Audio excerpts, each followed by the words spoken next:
Imaginez un monde où Facebook n'existerait pas, où au lieu de scroller sur le fil d'actualité bleu familier, vous personnaliseriez votre profil avec des musiques automatiques, des fonds colorés et du code HTML personnalisé.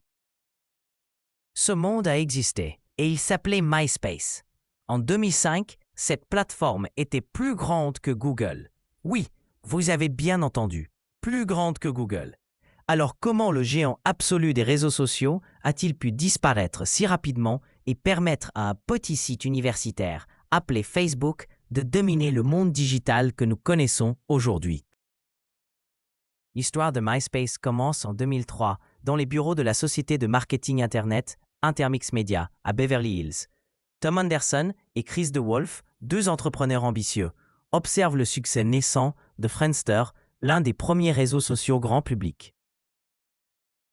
Mais ils voient aussi ses faiblesses, une interface lente, des bugs constants et une approche trop rigide. Leur vision est différente. Ils veulent créer un espace où les utilisateurs peuvent vraiment s'exprimer, personnaliser leur profil et partager leur passion pour la musique. Le lancement de MySpace marque une révolution dans le concept même de réseau social. Contrairement à ses concurrents, qui imposent des formats standardisés, MySpace offre une liberté totale de personnalisation. Les utilisateurs peuvent modifier le code HTML de leur profil, changer les couleurs, ajouter des vidéos en arrière-plan et surtout, intégrer leur musique préférée qui se lance automatiquement à chaque visite. Cette approche séduit immédiatement une génération d'adolescents et de jeunes adultes qui voient dans MySpace un moyen d'exprimer leur identité unique en ligne. La croissance de MySpace est phénoménale. En seulement 2 ans, la plateforme passe de 0 à 100 millions d'utilisateurs. Cette explosion n'est pas le fruit du hasard.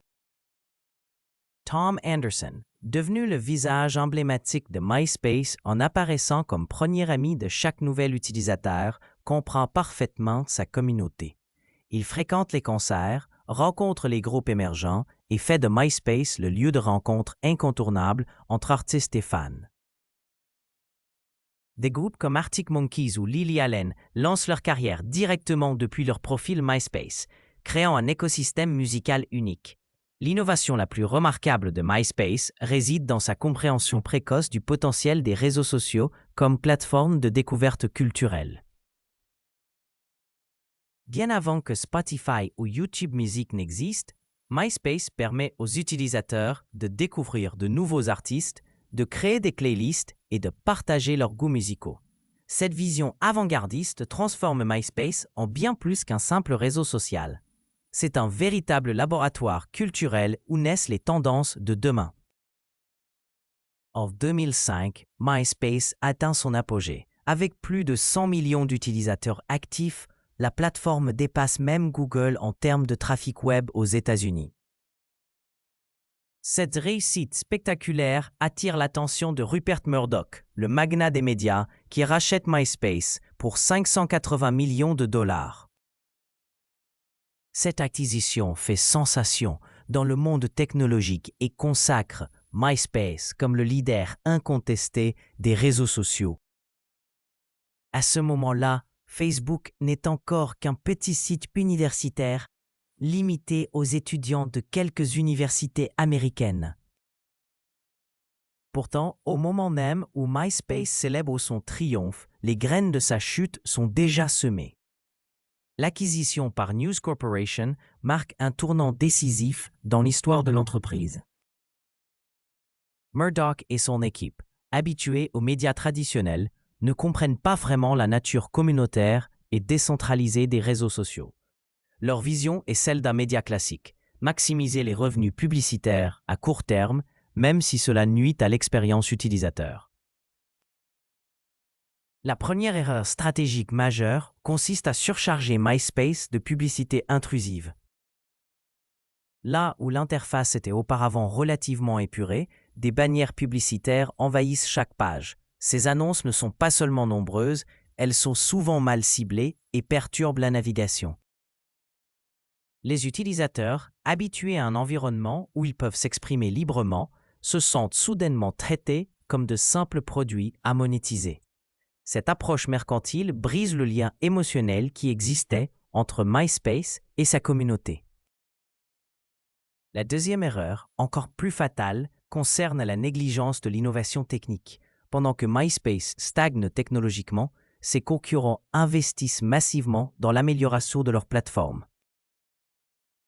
Le site devient de plus en plus lent. Les bugs se multiplient et l'interface vieillit mal. Les serveurs, surchargés par des millions de profils personnalisés, avec du code HTML parfois défaillant, peinent à suivre la demande. Les temps de chargement s'allongent dangereusement, créant une frustration croissante chez les utilisateurs. Pendant ce temps, Mark Zuckerberg et son équipe chez Facebook adoptent une approche radicalement différente. Ils privilégient la simplicité, la rapidité et la stabilité technique. Facebook impose certes des restrictions sur la personnalisation des profils, mais cette standardisation permet une expérience utilisateur plus fluide et cohérente. Chaque fonctionnalité est soigneusement testée avant d'être déployée et l'interface évolue de manière progressive et réfléchie. L'erreur la plus critique de MySpace concerne sa stratégie d'ouverture. Contrairement à Facebook qui maintient initialement une exclusivité universitaire créant un sentiment d'appartenance et de prestige, MySpace accepte tous les utilisateurs sans distinction. Cette ouverture totale, initialement perçue comme un avantage, se transforme en problème majeur. La plateforme devient rapidement envahie par des spammers, des profils fake et des contenus de faible qualité. L'absence de modération efficace transforme MySpace en Far West numérique où règne le chaos.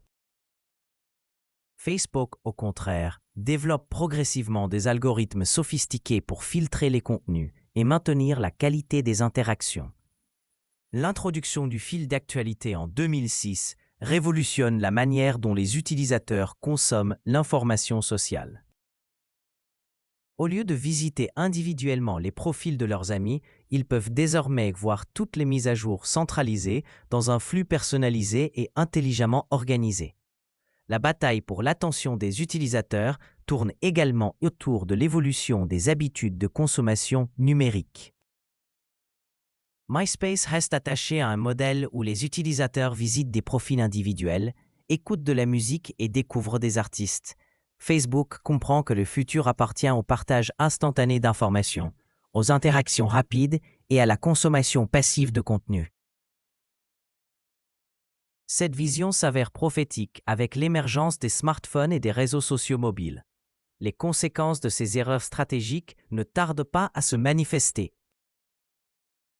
Dès 2008, Facebook dépasse MySpace en nombre d'utilisateurs uniques. Cette inversion des positions marque un tournant historique dans l'industrie technologique. En l'espace de quelques années, MySpace passe du statut de leader incontesté à celui de has-been numérique. Les utilisateurs migrent massivement vers Facebook, attirés par une interface plus moderne, des fonctionnalités innovantes et une expérience globalement plus satisfaisante. La chute de MySpace s'accélère avec l'arrivée de l'ère mobile. Alors que Facebook développe rapidement des applications mobiles performantes, MySpace peine à s'adapter aux nouveaux usages. Les profils personnalisés qui faisaient le charme de la plateforme deviennent un cauchemar à afficher sur les petits écrans des smartphones. Le code HTML personnalisé, jadis révolutionnaire, se transforme en obstacle technique majeur pour l'optimisation mobile. En 2011, News Corporation vend MySpace pour seulement 35 millions de dollars à Specific Media, soit 20 fois moins que le prix d'acquisition 6 ans plus tôt. Cette vente symbolique sonne le glas d'une époque. MySpace tente plusieurs relances, notamment en se repositionnant comme plateforme musicale spécialisée, mais ne parvient jamais à retrouver sa gloire passée. L'écosystème numérique a définitivement changé et Facebook règne désormais en maître sur le monde des réseaux sociaux. L'histoire de MySpace offre des leçons précieuses pour comprendre les dynamiques de l'innovation technologique. Premièrement, le succès initial ne garantit jamais la pérennité.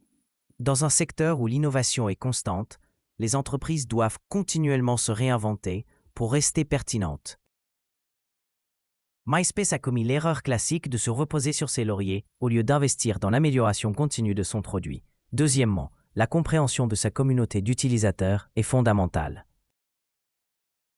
MySpace a perdu cette connexion intime avec sa base d'utilisateurs au moment de son rachat.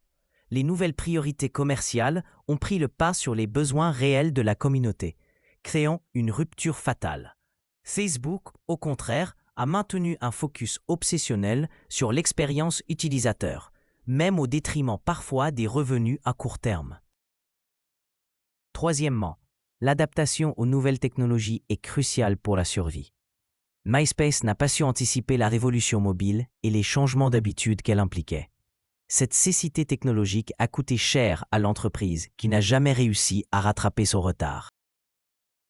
Enfin, l'histoire de MySpace nous rappelle que dans l'économie numérique, il n'existe pas de position acquise. Les géants d'aujourd'hui peuvent devenir les perdants de demain s'ils ne restent pas vigilants et innovants.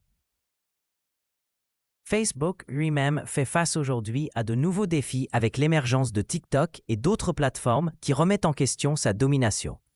MySpace restera dans l'histoire comme le pionnier qui a ouvert la voie aux réseaux sociaux modernes, démontrant le potentiel immense de ces plateformes tout en illustrant les pièges qui menacent même les leaders les plus établis.